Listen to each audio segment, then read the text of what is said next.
Also, welcome back to a live episode of It Is What It Is podcast. First of all, I don't even do live episodes, but you had some people out there that say, Cody, you need to get back to the live space. So we're going to do it here. So I invited the most talented individuals I could think of, one of whom will join us later for this live episode, because I'm going to be honest with you. Right now, my live game is a little weak, so I need some strong influence in the space. So I have none other than the attorney Amanda Moncada Perkins, podcast host, coach, lifestyle, realtor, all-around amazing person, Carrie, Jemmi, the Black Jeff Bezos himself, Derric Scott, the culture influencer coming up through the ranks, Candi, Lynn, and the amazing angel investor, entrepreneur, just overall leader, Anamkia.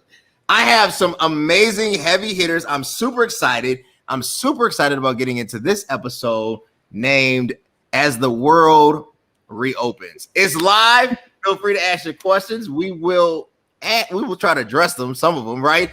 Engage with us. We want to engage you, but I'm starting this one off with Anamkia, right? So I don't even know where we are really in the phase of COVID. I don't know if this is exiting COVID, intra-COVID. I think it's intra still. But the cases in the U.S. have lessened as far as adoption rates, mortality rates per thousand, but we've seen a upsurge, right? An upsurge in India, right? So we want to start there. What is going on? Because we, obviously here in the U.S., we get a very slanted scope of things, and we don't always know what the true details are. So can you just describe to us kind of what's going on over there? Well, the situation is kind of scary. We just had the second wave, and it was obviously we were not ready for that. But we also kind of let our guard down, and we thought that it was over. We opened up last year in November, December completely, especially in Mumbai, and things obviously got out of control and cases were rising. So we had to kind of control that. Now that we have the vaccine and we have everything, but it's just, we also have too many people, and it's hard to control when you have so many. It's 20 million people living in a city, and that's so tiny. So the fact when it comes to social distancing, it's not even we don't even know what that is. We don't know how we can do that in a city like Mumbai. So that's one thing. We opened up, people just kind of let their guard down. People were roaming around like it didn't exist. So, and also there are people making this mistake when they get the first shot. They're like, okay, I'm now vaccinated and I can just go around without wearing my mask and I can just be like free. But you have to wait for your second shot, and you have to wait that whole course of time to actually roam around freely. So I think it's funny because the episode is called Reopening, but I feel that Mumbai, India, we are far from reopening because it's just a huge mess at the moment, but we're trying to sort it out. It's going to take us a while. 1.4 billion people, so we're gonna take our time. But it's just the infrastructure, the population, the lack of resources. So we're struggling at the moment. Yeah. What is the role that the U.S. should play? Is it become a heavier supplier? I know I listened to Biden today. He talked about, because AstraZeneca is not approved over here, and talked about since it was developed over here, we can, use it to aid our allies in other countries. Is it just you need an influx of just really help, medicinal help administering this, therefore shipping more of our supplies? Do you think that would be a good solvent? I think, yeah, more than that. I mean, Germany came up, they helped with supplies, oxygen. So many other countries helped as well. But I think more than that, I think media plays a huge role of just trying to, yeah, we're going through something. Yes, we understand. But I think less of that and more of support. And every time I watch any world news, it's just India is struggling, help this, do this. But what are you exactly doing? We need action and execution. So I think media plays a huge role in trying to, make it look worse than it is. Yeah, it is bad. I understand that. But instead of doing, just being the, devil's advocate, like, okay, this is going on and this is bad. I think you need to be more supportive, and obviously supplies, any kind of support that we require, instead of just, blurting it out like, okay, India is struggling. Okay, we understand that we were not ready for this. But you can be more supportive when it comes to other things like remedies or vaccines, things like that. Awesome.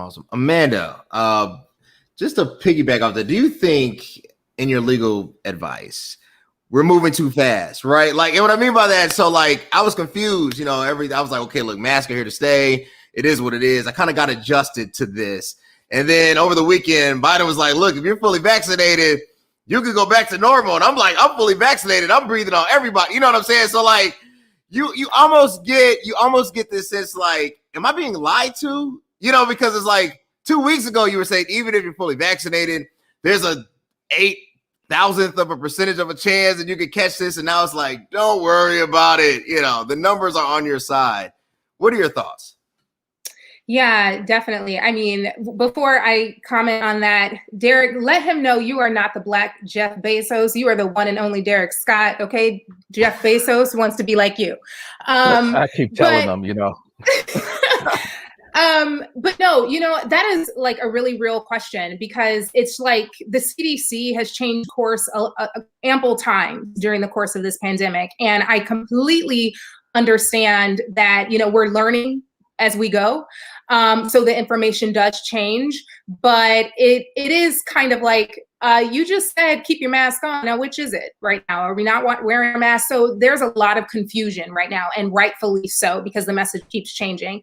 As for me and my house, in the name of Jesus, we will be wearing our mask when we go out around people, because frankly, I want to know that we really know. Right. And yes, we've been fully vaccinated, but we don't know what other people are doing. And there's still a chance that we can, remit this virus to an unvaccinated child that's in our midst. You know what I mean? So what we do feel comfortable with doing is knowing that if family members have been vaccinated fully, then we don't mind being around them unmasked. But for other people and their safety, until we really know, until they double down and they know, and my doctor says to me, hey, you can go unmasked, then I think we're going to still operate and with caution, frankly. And I suggest that other people do the same, because we just, messaging has been too fickle.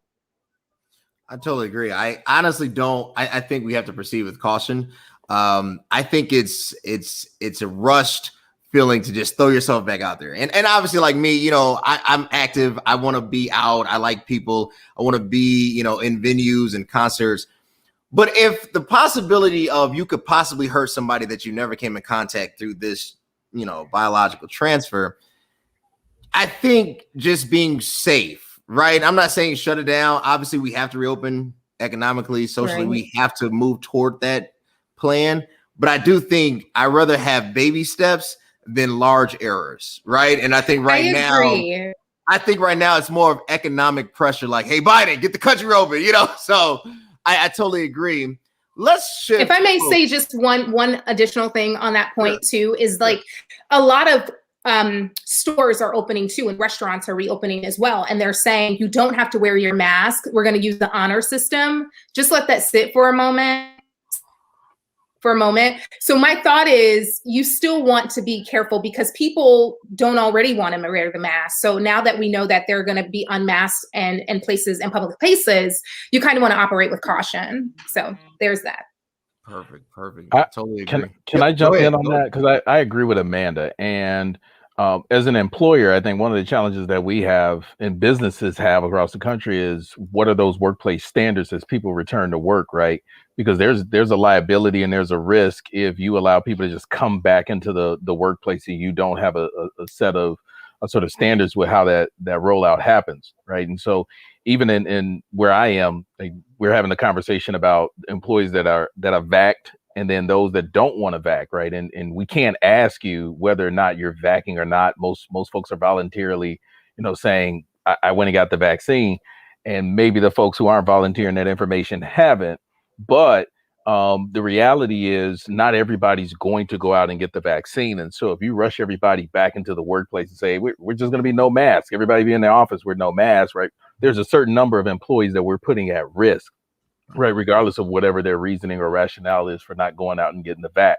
Without enough data or evidence from the CDC that if somebody is vaccinated, that they can't transmit the virus to someone who's non-vax, right? And so I think what many of us are concerned about is sort of this backpedal from our political leaders, where they were really like 100, going 100 miles an hour in one direction, and then sort of took this pivot to say, okay, no, like, everybody take your mask off. You're good. Like, no need to mask. And our governor in Michigan is under a lot of scrutiny, because she was one of those individuals, right, at one point where Michigan was sort of the gold standard for shutting the state down. And now she sort of, took a full 180, gone in a different direction to say, like, let's use the honor system. Well, the honor system's not, if we were going to use the honor system, folks wouldn't have had the virus in the first place, right? Because folks would have stayed home and we wouldn't have needed shutdowns. And so I think we're going to have to work out what a normalcy looks like in the workplace, because I think workplaces, businesses, restaurants, and other folks are going to still be mandating policies, and they have the right to do that, regardless of whether these mask mandates are lifted. I totally agree. It's almost like I don't think, this return to normal, I just don't see it happening. I say it's the new normal, right? Like, you can't undo what has been done. I think there will be new viral threats, right? I think that proceeding with caution and creating basically a process flow that you can't future proof it, but I do think you could get pretty close to appreciating human life, right? And valuing it, even over profit in some instances, but I totally understand. But you mentioned it, so I want to take a hard pivot there. Arizona, and really all of the South, but let's start with Arizona. So Arizona has begun their recount of the 2020. Are we done? Can we please exit out of this? I mean, what is going on? Arizona's begun their recount. South Carolina has instituted now a law that is before the governor that basically, if passed or when passed, you can be executed for prisoners on death row through firing squad, right? So, Derric, I'll start with you. I want to hear everybody's thoughts on this. What's going on? It seemed like, we got to a point, it was like, okay, let's move forward. And now it's like, somebody's like, no, we're throwing this back. What is going on here? Yeah, so, I've got a lot of opinions on this, but your show's only a few minutes long. And I think the reality is, right, we're going to see Georgia kicked it off, right, with voter suppression laws, right, and we're seeing an attack on our democracy and an attack on the voter, sort of the integrity of our voting system in America. And so I think what we're going to see, right, is a large attack to take the focus off of what the Democrats can do in office over the next few years. By waging wars that have nothing to do with getting our economy back on track, have nothing to do with these witch hunts that we say, like, we're trying to do what's in the best interest of the country. Like, all of this is to position a party 3 years from now, 4 years from now, for the next campaign, and not even 3-4 years from now, but we're talking about the midterms coming up really soon, right? All of this is to position where we are. And then let's not take for granted that the census just took away some seats from some of our states, right? So our census just added a few seats to some red states and took some seats from some blue states. There were some blue states that picked up, but the net, right, benefited red states. And so I think a lot of this is posturing for the next 2-4 years. And I don't think we're done with seeing Donald Trump come out, or whatever the remains of Trump is. I don't think we're done with Donald Trump. Like, we're not finished with the guy. Like, he's going to come back with a vengeance. I don't know if that's, presidential campaign, or if that's some other vengeance that he comes back that manifests itself in a whole, group of cronies that are a ticket that they send, try to send to the White House. But we're not done with them. Carrie, what the heck is happening with Georgia? So Derric hit upon it. He said, hey, look, it started in Georgia. You're an Atlantean, right? You live in Atlanta, Georgia. Why is your state just bent on, going backwards? Yeah, I think they were so upset that the state turned blue. So, and that hasn't happened. I don't think maybe more than 20 years. So I think that some opposition had to come from that. So a lot of organizations like the one I'm a part of, the National Coalition of 100 Black Women Metropolitan chapter, we are all trying our best to advocate for that to not be passed. But it seems like there are some other hands that are much higher that are, forcing this to go through. So I don't know. A lot of people are just on foot right now. A lot of people, a lot of senators and people in different advocacy groups trying to prevent this from happening. But I really just think it was just some hateration because we turned blue. So there's like, well, wait, what? So, so I don't know why this is happening, but I just know that I encourage everybody that's in Georgia and other people who are part of advocate type organizations and who are lobbyists or whatever to really step up and stand up for this not to be passed. Because it's kind of ridiculous. So it is. Yeah. Candi, Texas, right? You reside in the South as well. So is this just kind of a game plan, right? Is this just a strategy Derric mentioned, just kind of creating posture or really a political agenda for future elections? What's happening on the booster? Like what do we not see? I'm in Chicago, so when I turn on the news, I see WGN, right? I see, Chicago stuff, I see the Bulls not making the playoffs. I don't really see everything that, kind of leads outside. I got to turn to CNN and MSNBC to really get a true national landscape. What's going on in Texas? We are a red state, okay? Because there are so many small cities in Texas. Every major county in Texas is blue. Austin, Dallas, San Antonio, Fort Worth, Houston. Okay. So this voter suppression is their way of making a play for the future. The comment that Derric made about the Trump, this has become the party of Trump, right? The Republicans are on a split right now because you have those that lean so far Trump that are not really conservative Republicans. They are people who like to complain, and he says the things that they want to hear, and they think he's talking to them. And then there's the conservative Republicans. So you have a party that's in the middle of a split, and they don't know what they're going to do for the next 4 years, right? How do they position themselves to be ready to come up against a Democrat? We have no idea who we're going to run either, which is not a good thing, but the Republicans know they're in trouble. So every policy that they can put in place now that would discourage us or make us continue to fight, because we can't show up to the polls just this year. We showed up in 2020. What are we going to do in 2024? And are we going to get these counties out when it counts in midterms so that those seats do change? So here in Texas, Matthew McConaughey is talking about running for governor. Hey! To get rid of Hot Wheels, aka Greg Abbott, our current governor. Yeah. So if y'all haven't seen him rolling around all over the place, we are open, mask are off here. Life has resumed. It's insanity, right? But these are all political moves. So the mask mandates being moved. He's been fighting with every Democratic governor here in the state since the beginning of COVID.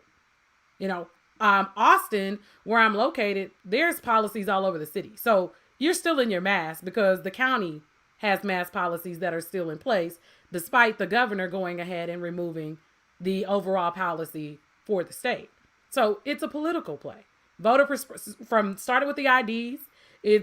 Georgia is now making their move to see what they can do. And what we have to do is to counteract it. We have to get out and vote. We have to get in. We have to put our dollars up. That's another thing in our community that we have to understand. Our money counts. So in order to unseat some of these people, it's hard to be people who are connected to the president that has full on access to political cash. Right. That's what it's set aside for. So it's going to be about educating ourselves. It's going to be about getting out to the polls, getting as many young people registered to vote as possible, right, in order to beat them in the future. But we also have to have viable candidates. So I like that. First of all, I'm a huge Matthew McConaughey fan.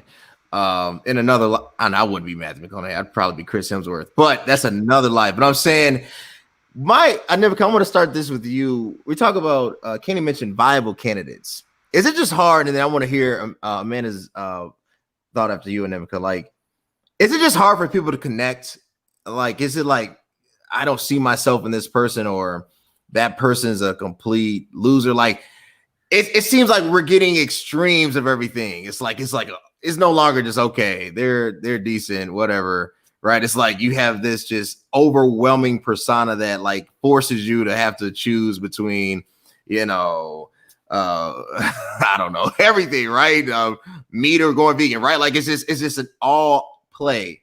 So even in India, like, what is the disconnect? Is it just that the population is not being represented by its leaders, or is it deeper than that? That's the big thing. I think that's a good point. What Candi just said with Trump, I think a lot of people just, it's just projection of what you want to see. He's kind of like the spokesperson of all these people who are not able to say the things openly that they want to say. And that's kind of the same thing. I think in India, politics, it's a lot different than the States, because we have, our system is completely different. We are quite dysfunctional. No, I mean, when it comes to our leaders, they're completely disconnected from the youth. I mean, our leaders are just, they're living in a different generation, like in the medieval era or something, because their thought process is different. They're not as progressive as we are, because the generation that we're leading, millennials or Gen Z, we have a very different perspective of things. So our leaders are quite old and they have a very traditional, conventional thinking, which doesn't go with our thinking. And that's where the conflict arises, right? Because we are so disconnected from our leaders, and they want to do things their own way, and we want to do things our own way. But it just somehow, it's difficult to kind of come to a conclusion. We do have a supreme authority when it comes to our Supreme Court that is more like, okay, they're more driven on results, so execution. But I think if we leave it up to our leaders, things are just going to go round and round, and we are never going to get to any conclusion whatsoever. So I think it plays, the thought process and the perspectives, they play a major role on who you want to select as a leader. If there is a person out there who's saying the things that you want to say, but you're not able to say openly, you're likely to select that person, because you think, okay, that person is somehow representing all this that I have inside of me, and I'm not able to say. It's just kind of like a release of all that, energy and all that talk. So I think that plays a huge role, more than what that person can do or is capable of doing, the potential. We don't look at that. Maybe this person has Donald Trump, never in politics. What did he do exactly? How did he win so many hearts? Because he said the things people wanted to hear. And that's what works. I think that's the major reason here. Awesome. Amanda, are we personality drunk? And it seems like, personality personas right now that's what leads, not subject matter professionalism, not what you've done, not content, not actual ROI. It's like, man, I like the way he makes me laugh, I'm voting for him. Like a real, almost scary type. We're making decisions based off of personality. Are we so driven by just like this luring factor that we'll ignore truth just because they appeal to some ideology? I just realized I was muted. Right. It's like we're in this era where we're like, is your Instagram page popping? What about your Twitter feed? Let me look at that first before I figure out if I'm voting for you. It's such a very nuanced situation. Because we are very much in this entertainment video era where we love bite-sized things, and I've heard it described as this microwave generation where it's like, give it to me quick, down and dirty. I want to know what's happening. And so if you can do that, it's attention grabbing, right? And there's so many things competing for our attention. So if you can say what you need to say in a soundbite, you get my vote, kind of thing. But I just think there's so much more going on too, right? So as Anamkia, if that's how you pronounce it, I let me know if I botched your pronunciation. Okay. As she mentioned, you have millennials and you have Gen Zers who are, again, you're competing a lot for our attention. We have a lot of things going on. And so you need to be able to communicate yourself in an effective way for millennials and for Gen Zers, right? And so there's nothing wrong with that. It's just you need to kind of acclimate to the environment. You need to get your message out in a very dynamic way. So this is why people like AOC tends to be very effective with communication strategy, because she's on TikTok, or I'm not on TikTok, but she's on TikTok for Gen Zers. She's on, the streaming platforms, Instagram. She does IG lives all the time, and she's kind of giving us a download on what's happening, right? And it's just engaging. But at the same time, that's not the only thing that's happening, right? It's not that, these old time, senators are not on IG, so that's why millennials aren't voting. That's not necessarily the case. There's a lot of backlash happening too. And we kind of, we haven't discussed it yet, but there is a backlash of white supremacy that is really percolating and really taking hold in America right now. And so, as Anamkia said, a lot of people have been silent for a long time, right? And that's because the majority of America is progressive. Okay. When you think about the policies that we are discussing oftentimes, healthcare, childcare, paid childcare, these kinds of things, having parity between women and men for jobs, pay parity, everyone is on board. Majority of the country is on board for equality. Basically, if you poll us, where majority of us are on par with that. So America being a very progressive country in number, however, doesn't always translate to a poll, right? It doesn't always translate to voting in elections. And so what you see is a lot of racist, Jim Crow-esque kind of laws on the books to hinder that progressive progress from happening. So this is why you're seeing things happen in Atlanta, because we know that Atlanta is very progressive in what they want, right? Chicago's the same way. A lot of cities, like Candi said, in Texas, very progressive. So what ends up happening? You have this back of the woods kind of inner working, going to these like silent meetings on how can we undermine progress from happening so they're not usurping our power as white America. Right. And this constantly happens. This has happened for decades in America. So when Candi says, we cannot go to sleep on our duty as Americans to make sure that we are voting and we are engaged, she's absolutely right. Because showing up once every 4 years to vote is not going to cut it, because we're seeing this like we've never seen it before, that they are really trying to overhaul the ability of people to make the demands of their legislators.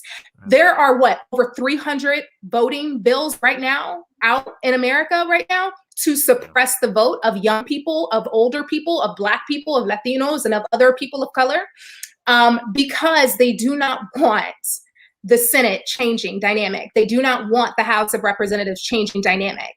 And so we have to be mindful of those things from happening. Like, seriously, the white supremacy is a thing, and we need to focus on that. And we need to be, as Candi mentioned, we need to be well learned and versed of what's happening. So I think this is just a nuanced conversation. I don't think it's necessarily just personality driven.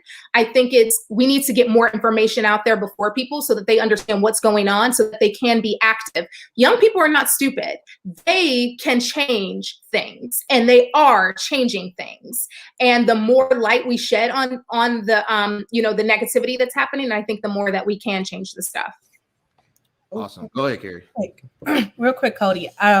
I was going to say, but to me, it just seems also funny that all this is happening after we had a African-American president for 8 years. Now, all of a sudden, all these things are coming out the woods, and then it was easy to get Trump into office. I wonder, do anyone question that, and why the agenda seemed to change so drastically after having such a upstanding president in place? Now it's like anybody can be president. So I mean, yeah, I think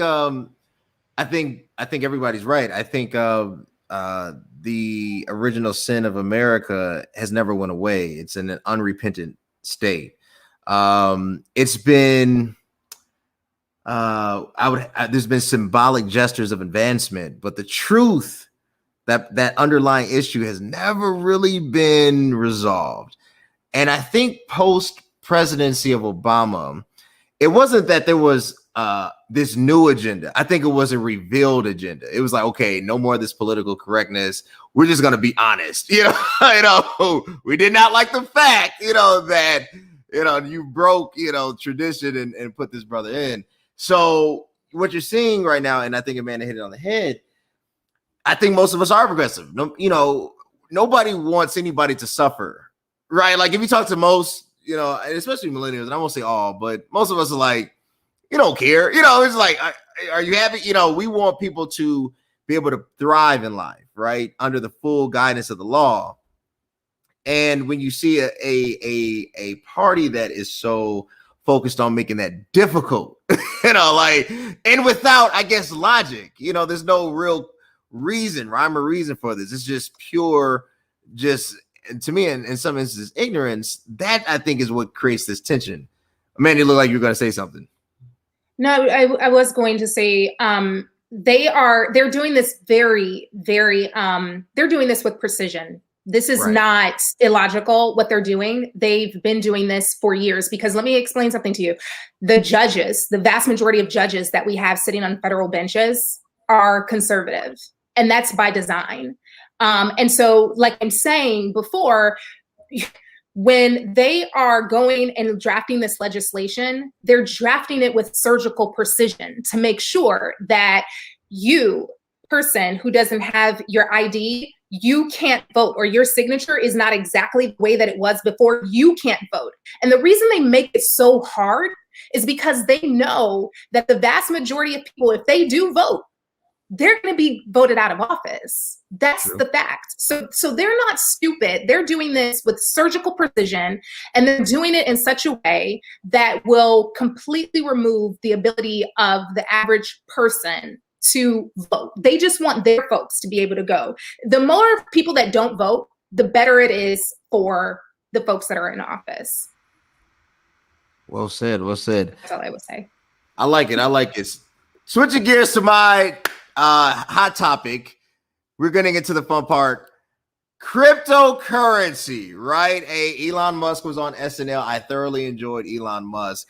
I would love to just meet him and just, hang with this fella. He makes a joke about Dogecoin. Anybody that's investing out there, obviously I don't want to get in trouble. I will never tell you what to invest for. I'm only going to talk about what I do, right? So I don't gamble with my money, right? When I make my investments, I look at it holistically. I look at sometimes if there's a dividend, allocation, and not always so, but I look at the financial well-being of the company and where I think this company could be 5 to 10 years from now, and I make an educated decision, right? But there are some investments in my portfolio that are highly volatile, but at the same time, highly entertaining. Cryptocurrency being one of them, right? So Dogecoin, when I bought it, man, it was like 20 cents. It was like 0.222, right? And I just kept throwing just stupid money at it, right? But the possibility that it's the next Bitcoin and that this 0.222 can become $1 and then become $10 and become 100 or get where Bitcoin is at $50,000, right? Derric, I'm going to start this with you. This is definitely in your wheelhouse, and I want everybody jump in on this. Cryptocurrency. Should we really take a look at this? Should we invest? Is this not just for giggles? Is this really a way of the future? All right, so I've got to take 3 different perspectives on this. I'm gonna hit them real quick. So the first one is you should never invest. At least this is my position. Never invest something that you're not willing to lose. Okay, if you can't afford to lose it, don't invest it. Right now, if after you make the decision that yes, if I can put this up, if I lose all of it, no big deal. Then make the play on smart investments. So now the second perspective, let's look at cryptocurrency and let's look at the volatility of it. And I'm going to use this illustration, and it kind of goes to Amanda's point about sort of this generation. And we live in a very virtual world where like the virtual world is reality to most folks. Like my son is on like all of these different virtual worlds and these different things that I've never heard of, never seen. And to him, that's a real, like all of that stuff is reality, right?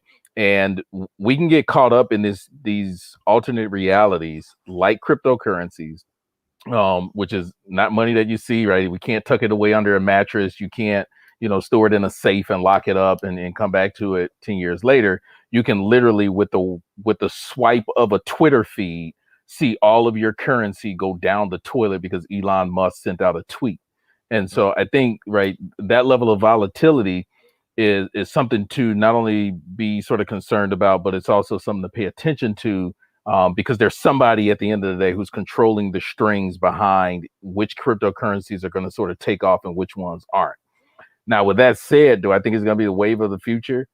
Absolutely. Folks are dumping money into cryptocurrencies. And like, if you were one of those early adopters of Bitcoin, like a few of my buddies are, I just saw a buddy cash out at $1.2 million, right, of his initial investment in the Bitcoin, and said, I quit my job last week and I'm sort of retiring at 37 and I'm just going to like invest in a whole bunch of dumb stuff, but I got money in the bank to waste. So like for folks that have been early adopters, like there's a gain. And I think we're going to see more and more globally trading with cryptocurrencies where folks are going to see things like Dogecoin and Bitcoin and other cryptocurrencies like take off exponentially. However, my concern again is like with the swipe of a button with a click, like those currencies are gone, right? We saw a guy, I don't know if that was you and I that talked about it, but we saw a guy who has, I forget the number, it's like an astronomical number of like $23 million in Bitcoin in his digital wallet that he can't access because he forgot his password, right? Oh, yeah. And he's got one more attempt, right, to get into his digital wallet to access it. Like that's ludicrous that you could literally lose money in a virtual world that goes and disintegrates into space somewhere. So I think understanding those challenges, right, I just encourage people to proceed with caution, but understand like there is a market for it. Like get in, get out. Don't just like any other investment. Don't be stupid. Don't throw away anything you can't afford to waste, right? Because it's a dangerous game. Right. Panel thoughts. Yeah, I was just going to say really quick, don't invest in anything that you can't afford to lose, except for, I guess, your 401k. Please do invest in your 401k. And the other thing I would say is with Bitcoin, and just to Derric's point, it's so volatile. It's not regulated. There is no reliability there. So don't dump your retirement savings there. And realize that though there is a market, it's a very fickle market. So you think you may get in and have a buyer for $1.2 million, but you may not, right? And you can't use Bitcoin or Dogecoin to go and buy a McDonald's cheeseburger. Just kind of keep that in mind too. So if you are going to put your money in there, like Derric said, I would get in and get out quickly. It's extremely too volatile and you can't make any long-term commitments using it. So. Perfect. Panel. Candi, look like you want to jump in here. I would say, so I'm kind of hesitant, right? So I watch the market, but I don't play the market. And what I'm kind of looking at for people who don't really understand it, right? You have to understand long-term, short-term. And that's what everybody is saying. And like in the simplest form for people, you need to understand the market before you jump in the market. And I think that's what we're seeing with a lot of people. You see this is what they're making a lot of money in, let me get in the game. Robinhood has allowed a lot of people to get in the game, even on Cash App. They will give you a few dollars to get started, but you really need to understand how the market works. And for me, I'm kind of treating things like I treat Vegas. I'm only putting so much money down on the table. And once it's gone, it's gone. Because it's a gamble. And I don't think people understand that about the stock market. If you have $50, most people got $50 to waste. Start there. Start low and work your way up. And then like getting these there are groups on Facebook where people are teaching you how to kind of play the market. That's what I would suggest for people because it is a good way to get paid. The Mark Cubans of the world got paid early investing in some of the technology aspects of things. But you need to really understand the market before you get out here playing games. And I think that's what people don't understand. And there are a lot of people to teach you. So use the people around you. Like he said, Derric said, his buddy has made the money. Well, you probably need to get in whatever group he's in on Facebook and ask him, like, because there are people who watch it all day. It's too stressful for me to watch my numbers all day long, as he said, because I don't want to lose my money. So, but for other people, I go in and I watch it and I be like, okay, today may be a good day in the market. It's high, it's low. It's really about understanding it and connecting with a circle, because there are circles of people of color now. We're getting in this market. And that's why government is acting the way it is, because we can't come up that way too. That's scary for them, right? Because we weren't doing stocks like that. That's true. Yeah, Candi hit it right on the head, right? It, like, we see people who are excelling, right? And some people just take the risk and jump in, right, without asking questions. And that same, like, I threw out the example, that same buddy, like, he lost $50,000 on a trade very early, like on an investment. Like, he went in like kind of head first and lost $50K. And he'll be the first to tell you, like, I made a whole bunch of stupid moves, but I took a whole bunch of big gambles, right? And my big gambles were, like, I had money to play with. Like, he's a trust fund baby. His father passed away at a young age and left him a ton of money. And so, like, it, for him, it wasn't a losing. Like, he had money to lose, so to speak. But if he struck it big, right, he was going to win. Like, some people out here don't have that type of money to play with, but they're trying to play the game with people like that. And I think that's what makes it dangerous, is when you don't understand it and you get in, sort of jump in feet first, and then you wind up losing, big. And we've got, like, you're competing with companies, you're competing with hedge funds, you're competing with folks who have the ability to control the market, literally with an announcement, like with a tweet, right? And I just think that's really, is really dangerous for somebody like Elon Musk to be able to drop Bitcoin 20% because of a tweet that he claims was an accident. Like, I didn't intend it that way. And even after the market rebounded, it didn't recapture its full 20%. So I think folks have to be cognizant, like, when you make an investment, like, there's somebody who's controlling the strings, and you need to watch the money move, right? If I see Warren Buffett, for years, last 13 years, I've watched Warren Buffett. And in 2019, Warren Buffett started liquidating all of his cash. I said, you know what? Something's getting ready to go down in 2020. I don't know what it is, but this dude's got a lot of cash assets. I'm about to start selling all of my stuff. And in February of 2020, what did I do? I sold over 80% of my portfolio. Like, thank God I sold 80% of my portfolio, because literally 2 months after I sold my portfolio, the market, or 2 weeks, the market went, belly up, right? And so I think you have to watch, certain players and what they're doing with their money. You got to watch when certain folks are making moves. And we've got regulators and senators now that are planning the games, right? And folks, are doing all this insider trading. And if you're not connected to one of these groups, when you see those moves happening, then I'd encourage you to start small and slow, and then work your way in until you find those folks that know what they're doing, and then ride the wave with them. That's it. It's like playing spades. If you're not good at it, that doesn't mean you shouldn't do it. You just need a spades partner. So when the ace of spades comes around, you can call it, right? So that I totally agree. I watch Warren. How Warren goes is kind of how I go. I don't go, but I do. I'm not gonna lie. Deutsch, let me stop saying that. I'm not gonna lie. It's funny. I think it's because when I invest in whatever cryptocurrency, I don't even expect it to win. It's kind of like throwing like pennies in a wishing well.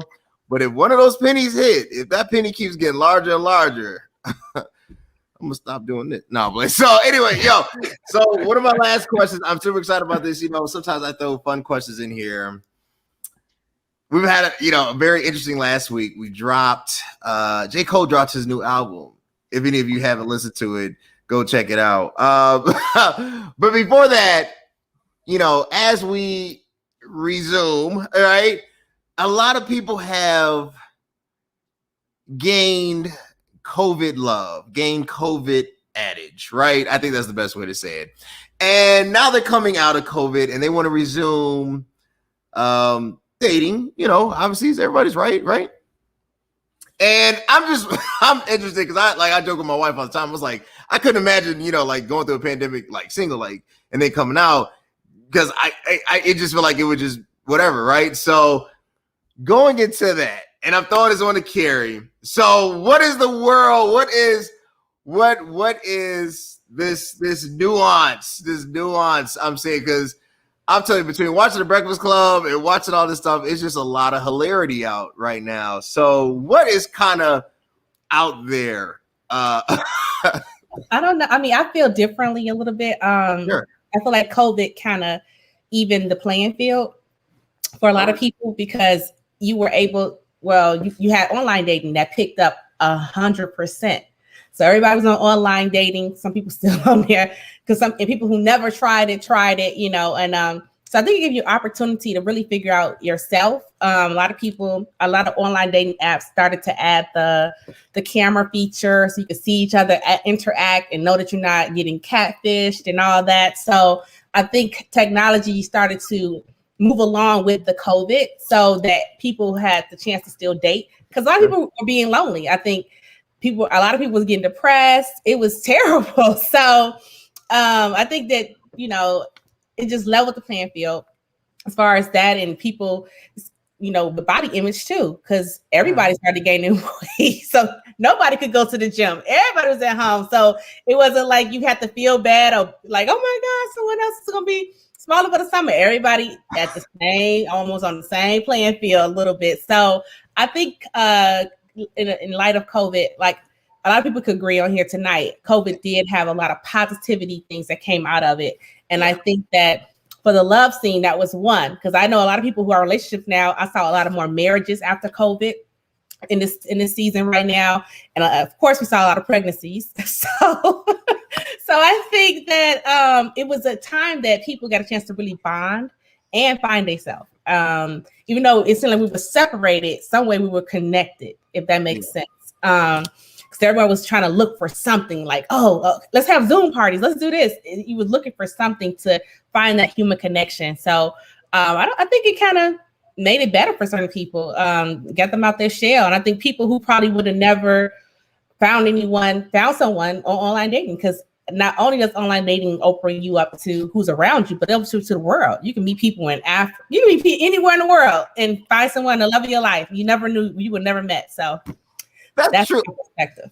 You know, I never thought about that. It did bring about equality, because you can literally connect with anybody in the world. You know, I don't know. Look, it did wonders, because I didn't have to go. I didn't have to pay for food when I took my wife out. I didn't have to, you know, it saved me a lot of just headache, because like now I didn't have to be creative. I had a real excuse. I was like, babe, look, end of the world. You know, instead before I had to like look at a restaurant and be like, you know, just going through. But no, that makes a lot of sense. That is funny. I'm not going to elaborate on that, but that is hilarious. So last question. I'm going to start with you, Candi. J. Cole's new album. I know you listened to it. I listened twice. Was it album of the year, like everybody's saying? Because I'm gonna be honest with you, I'm gonna take heat for this. Okay. It was good. It was good. Pride is the Devil is probably the best just grown song on there. Right. I think, but 95. It was nice to hear Cameron in the beginning. I heard Cameron. I haven't heard him in like 15 years. That's all I got to say. We agree.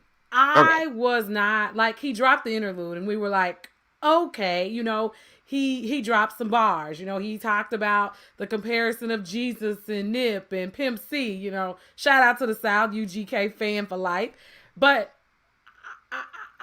I thought I was going to be wild. He was in quarantine. I thought he had time to make music. I mean, it was okay. I don't see him getting album of the year, but he's rapping against bubble gum rappers, so it's still possible. Yes.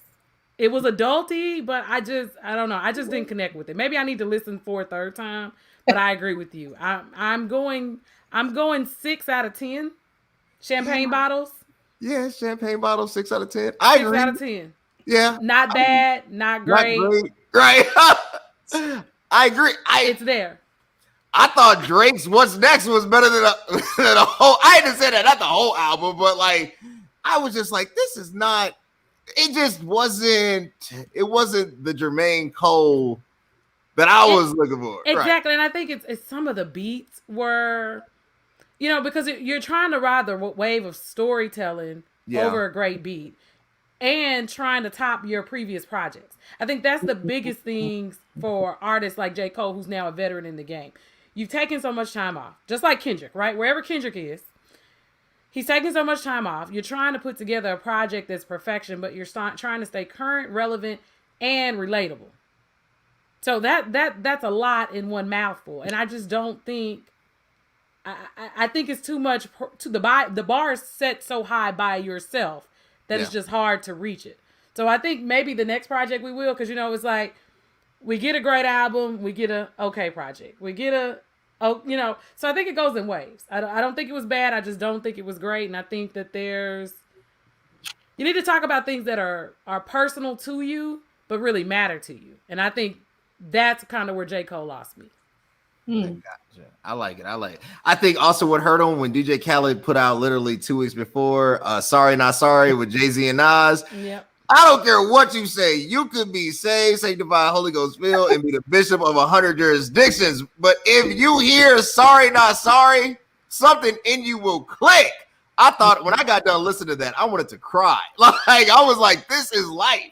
This is life-giving. But look, I want to thank my guests. They have been amazing. From Derric to Amanda to Candi to Anamkia to Carrie, they are absolutely the best. I'm going to start with Amanda where they can connect with her, and we'll go down to Carrie, Derric, Candi, and then connect with these individuals because these individuals are doing places. They make me look good because I'm gonna be honest with you, I make this stuff up as I go. But when I have these intelligent individuals on the phone, on the it is what it is. It just makes everything smoother, and I get all my advice from them, even my investing advice. I run it past Derric. That's why I don't go bankrupt. So I'm sorry with you, Amanda. Where can the people connect with you?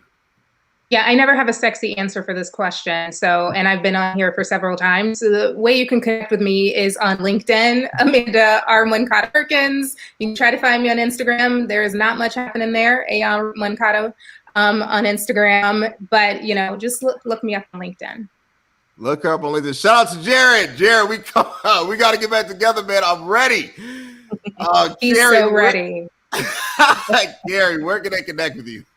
You can find me on all social medias at Carrie Jemmi. That's Jemii, as my name is on here. And every Tuesday, I have a show called Let's Talk with Carrie Jemmi.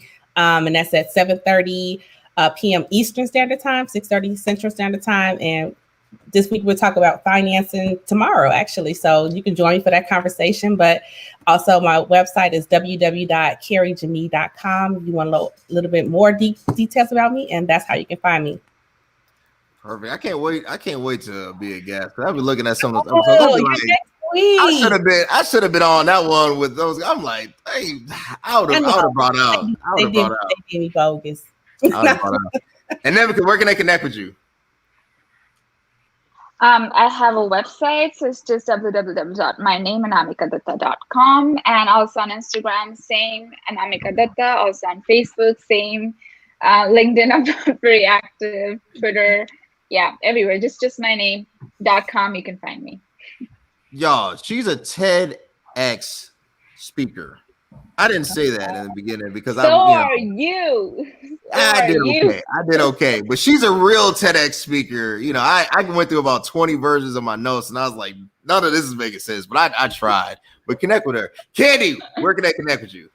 You guys can connect with me at Candi K Lynn. I am on Instagram, and my link tree is connected.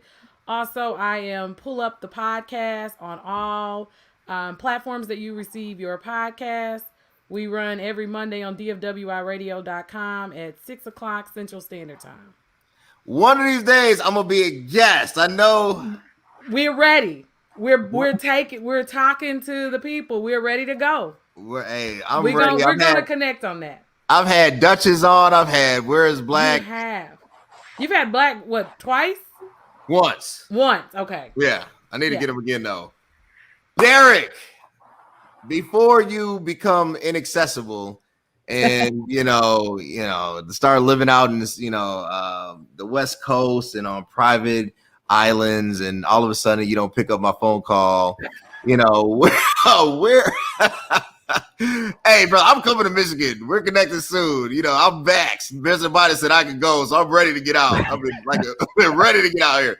Where can they connect with you, my friend?